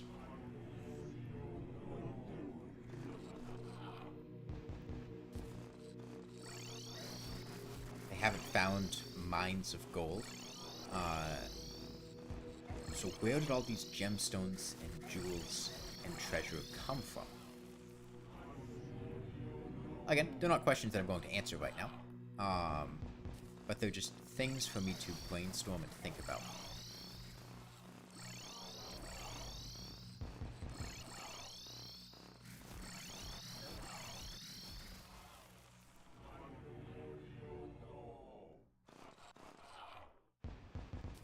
And I think a lot of the people who venture out into the jungle do come back. But they come back empty-handed. They would leave the island if they could, but they simply can't afford a way to return. It's not that everyone who walks out there dies, because at that point, you wouldn't leave. People would grow disheartened. They wouldn't keep venturing back out if nobody who ventured out ever returned. People do come back, but they fail to find things. Perhaps they lose a companion or two. Perhaps they come back with word of something out there. Maybe they got lost in the jungle and had to make their way back.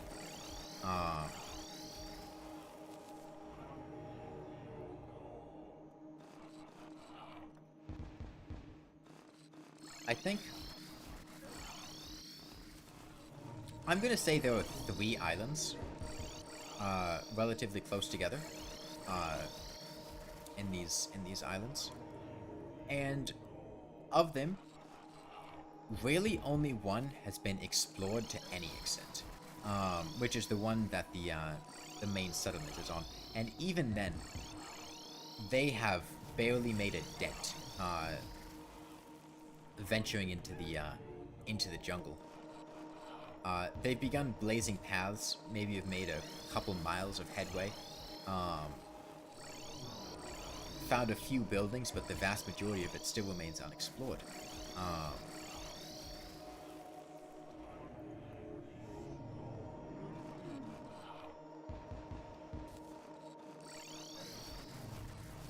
And I feel like another world-building question is, does the world have strange properties to it? Is this just a parallel to the Earth with things functioning exactly the same way? Are there strange happenings? Are there strange celestial bodies? Are there the same number of...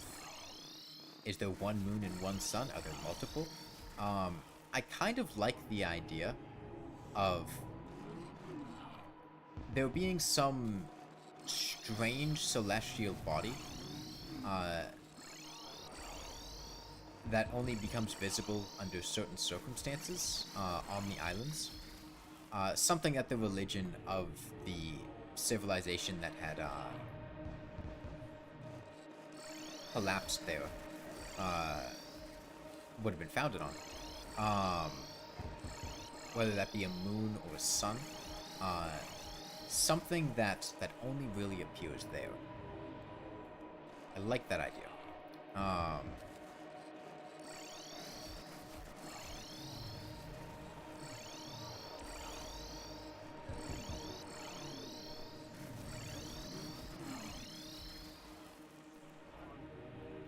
Another question is, does time pass the same way as on Earth? And I feel like for simplicity, the answer is going to be yes. I mean, messing with the flow of time is, for role-playing games, usually just annoying. But the question of seasons is interesting, because in a tropical climate, you're not going to be having your typical 4 seasons. There's probably seasons of storm, drier seasons. I need to look into a bit more of how tropical climates behave. But I feel like things would be atypical from your typical environment there. I think that's pretty much the whole list of questions I'd written down to ask myself to think about and brainstorm. Which then raises the question, did any more questions get raised? I think a good thing to think about is the initial hook for what the characters,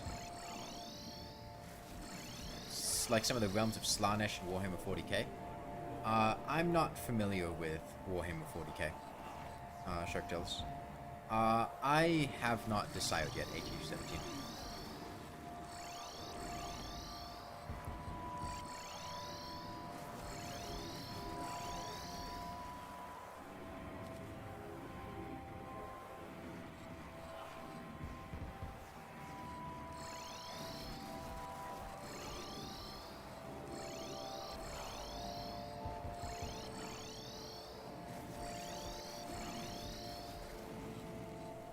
I feel like the initial plot hook, what the characters are going to do during their first adventure, is almost certainly going to involve venturing into the jungle. Like, there are things you could do in town, but I feel like to establish the setting, getting into the jungle and doing something is important. So what exactly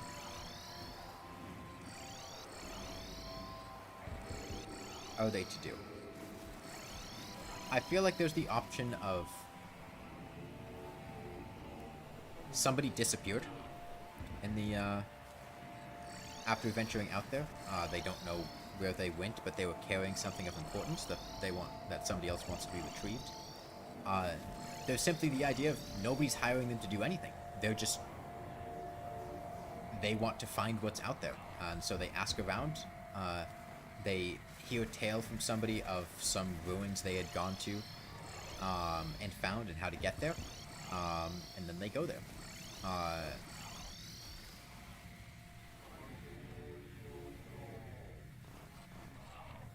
Some sort of an expedition?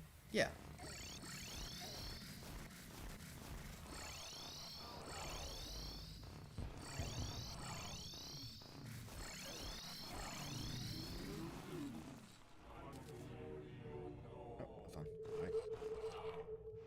I have had the beginnings of thoughts of the overarching plot of this world. Maybe there's a large river and they've been asked to find another area to settle at some point on it. I don't like the idea of that being an initial plot hook. Perhaps afterwards, but I feel like venturing into some tomb is really important. Or not tomb, but some ruins. Is the way to go for a first adventure.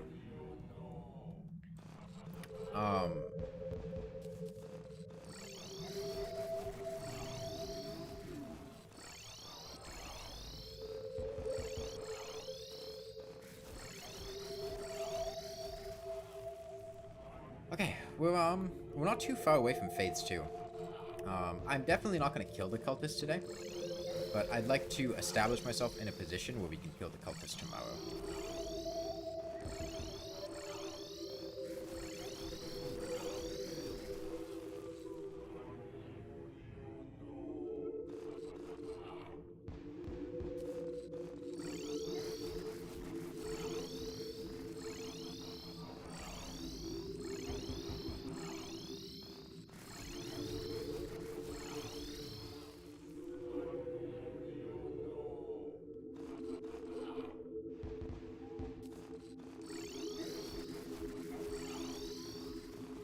Islands, Sharktales. Recently discovered islands that are said to be, teeming with treasure from some, collapsed ancient civilization.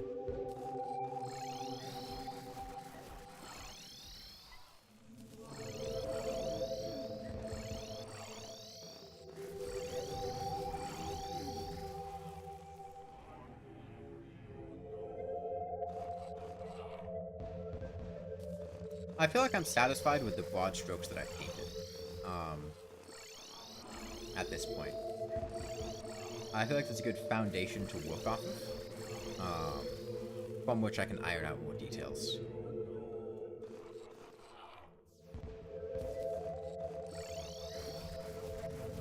Why are they thought to be teeming with treasures? Because people had ventured into ruins and found them, possessing large amounts of treasures, and then went back to the mainland and informed other people of this.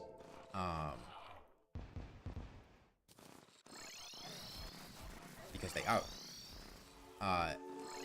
At least, there are the ruins of some older civilization, which appears to have been gone for centuries, which was quite wealthy, and the riches of whom are just essentially sitting there, guarded only by the jungle.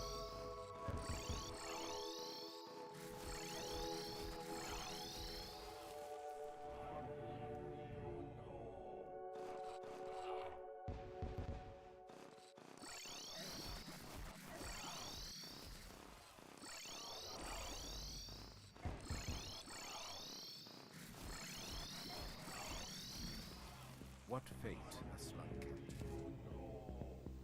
Prey, This is on the soundtrack. predator. Why is this on the soundtrack? A new ecosystem evolves. In a land where even rain can kill. Each This is just creature the struggles heavy for industrial its threat own music. survival. I think this is like the Rain World trailer. Place on a food chain which it seeks to deny.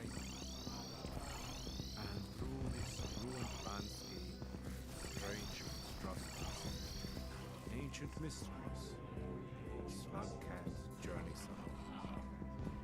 It's a search for shelter, a search for answers, a search for hope. What fate is slug cat?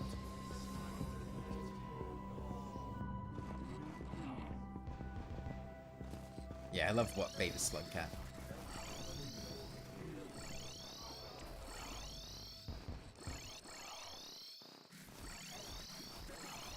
I think we'll go a little ways into phase 2 and then cut it off there for the day.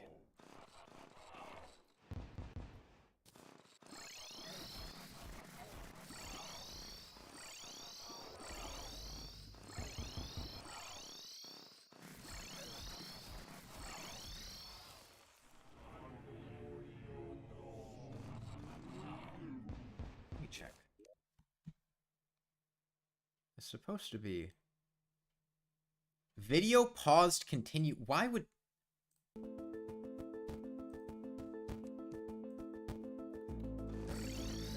YouTube just decided not to play the next video in the playlist for some reason.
2,000 to go to phase 2.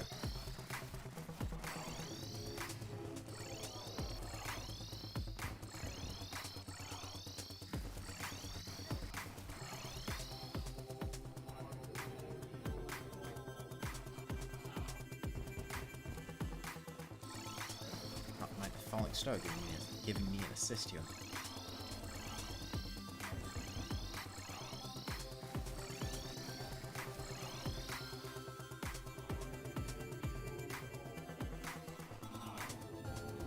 I don't know why, but fighting the cultist like this has been really exhausting.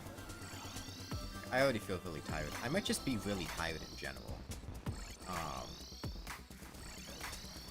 But I do not have the energy to do this more than a couple hours at a time.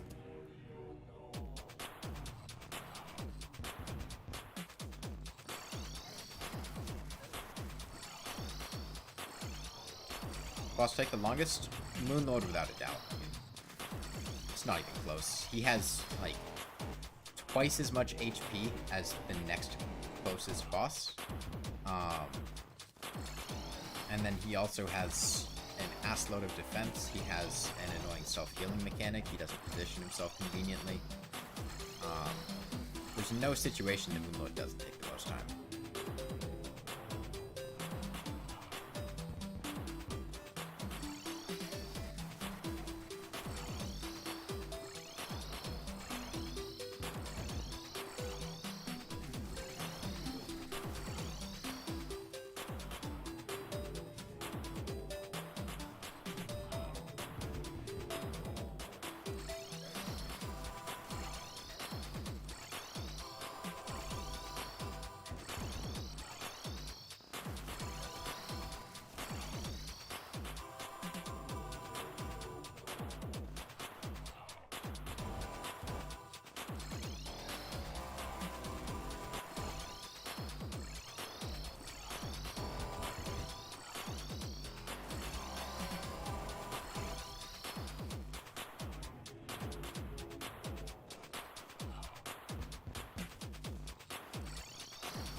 Yeah, I don't know if I'll have the energy to do much more than just getting to phase 2 today.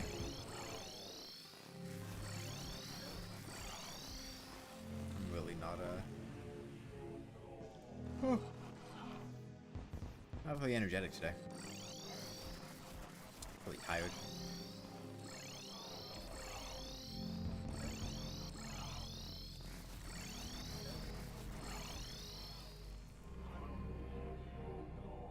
And I don't want to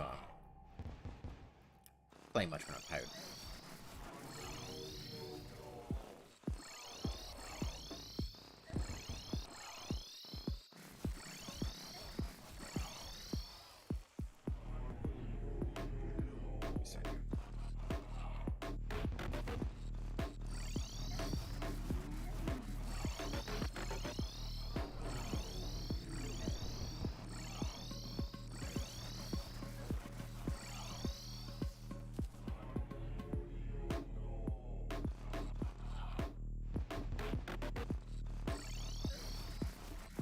I'm honestly surprised we had 2 falling stars hit today, though. That was, I was not expecting that.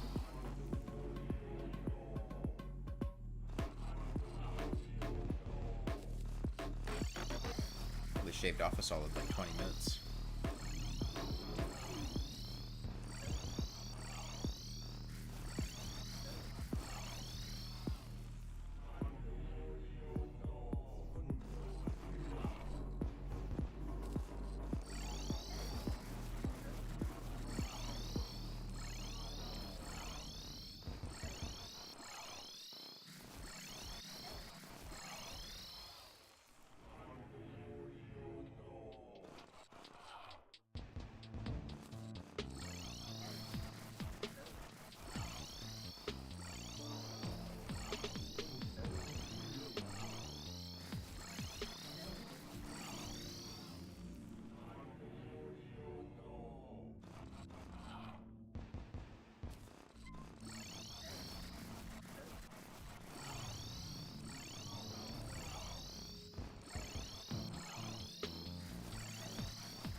Oh.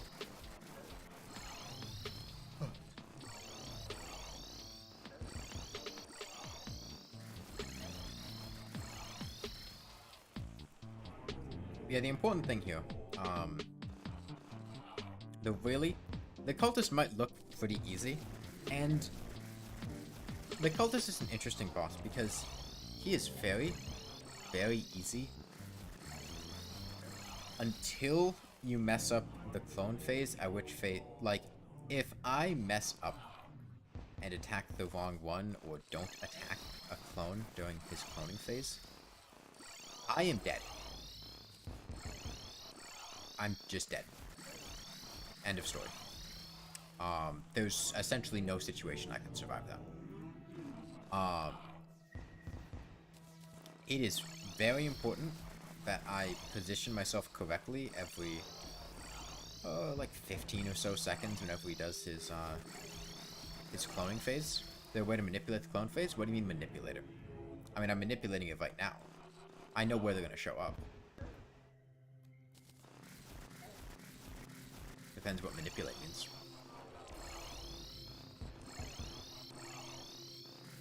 Their position can be manipulated. Like with Plane of Cthulhu. No. Not like that. But their position where they show up is based on where you are. And I know exactly where they're going to show up, and almost all the time he's directly above me. The only time he's not up there is when I position myself slightly weirdly. In which case he's to my right, which I can also hit.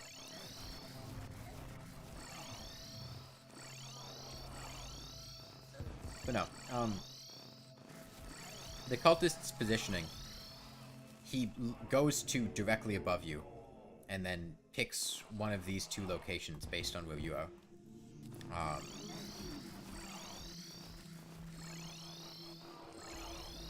He doesn't care about blocks or anything like that.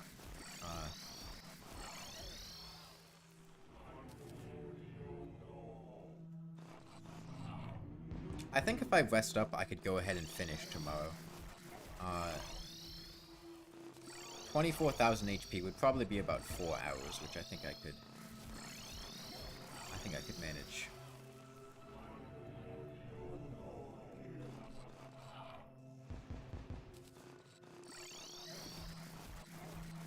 The interesting thing about Phase 2 is,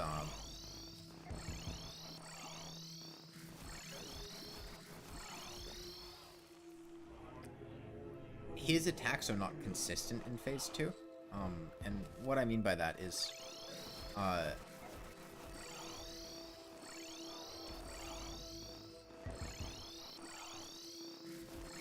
his Ancient Light and Prophecy's End attacks, the light attack and the purple balls that he spawns, those don't attack at a particular point in his attack cycle.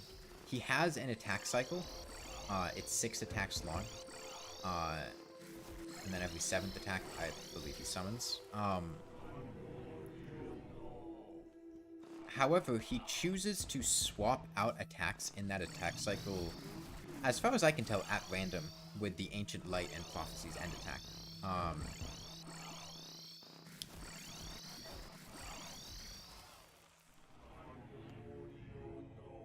which makes it mildly more annoying to determine where he is in his attack cycle and when he's going to summon. But he, I believe, always ends his second phase cycle with either a lightning attack or a prophecy's end attack. I don't believe I have ever seen the cultist do anything that is not one of those two when finishing. Hey, Phantom.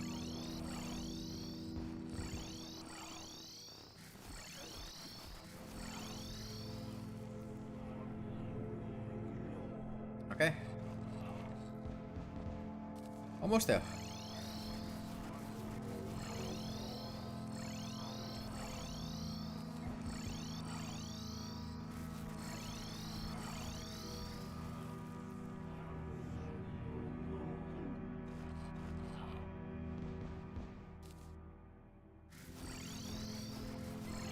I also don't really know where,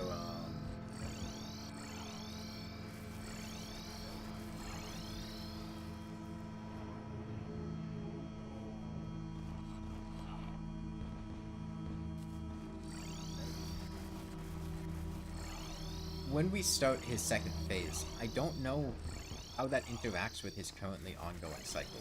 If he just starts his phase 2 cycle right then and there, or if he starts it in the middle based on how far along in his phase 1 cycle he is, I don't know how that works. So I'm probably going to try to get him started at the beginning of a cycle in phase 2, just in case. Because I don't want that first one to trip me up.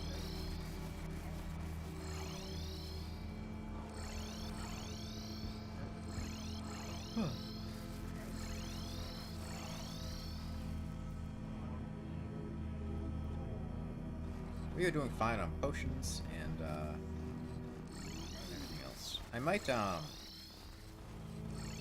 depending on how phase 2 goes, I might consider swapping out my thin wings for a shiny stone when we're not, and then swapping into the wings whenever we need to go attack him. Or anytime we take a lot of damage, swapping in the shiny stone. My shiny stone is not warding though, unfortunately, so we would lose defense by doing that. Maybe I swap in the paladin shield instead though, you know. I should have reforged my shiny stone before I did this. Falling star? Ah, that falling star almost hit him. I don't know if you caught that.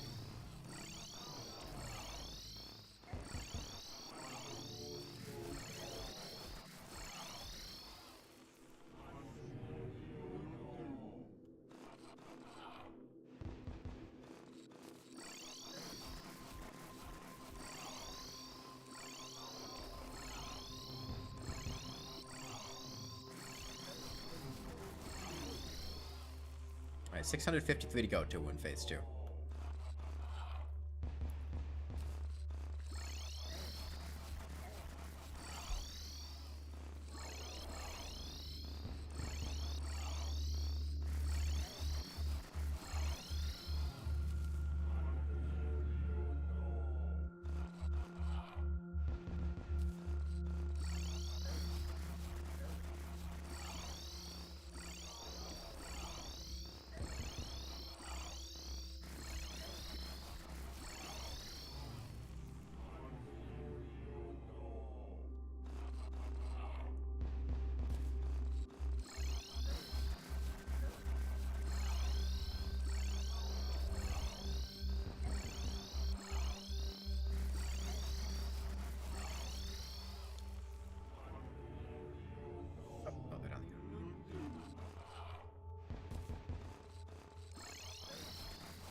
Yo, waterfront facility, Bethany.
going to the right here. Not sure what's changed.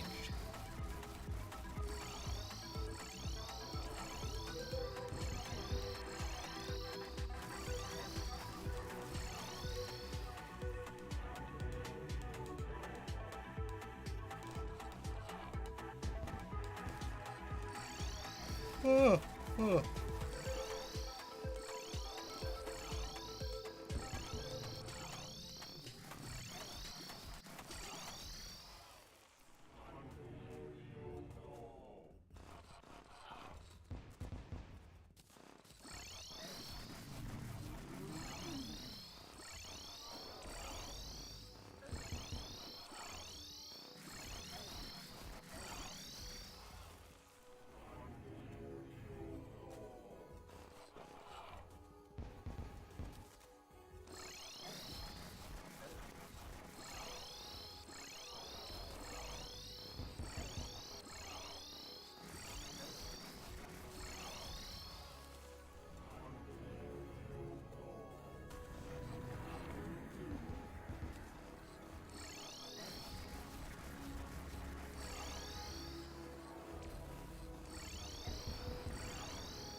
Okay, 112.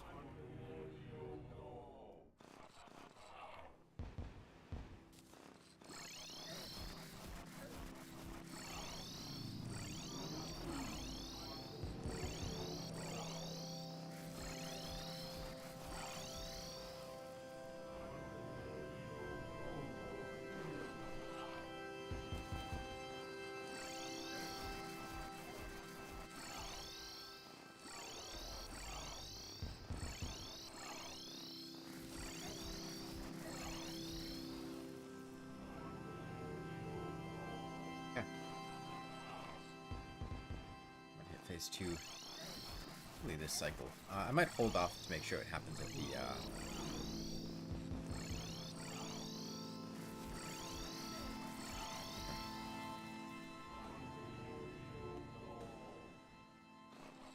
So I can do fish on. Do you have any tips? What difficulty are you on? And, I guess that's the big one.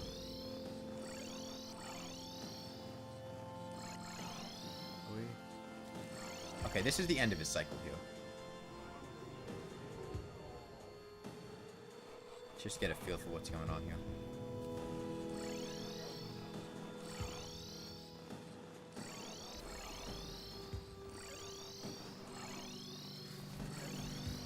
Nice. Okay, this is the end of his cycle.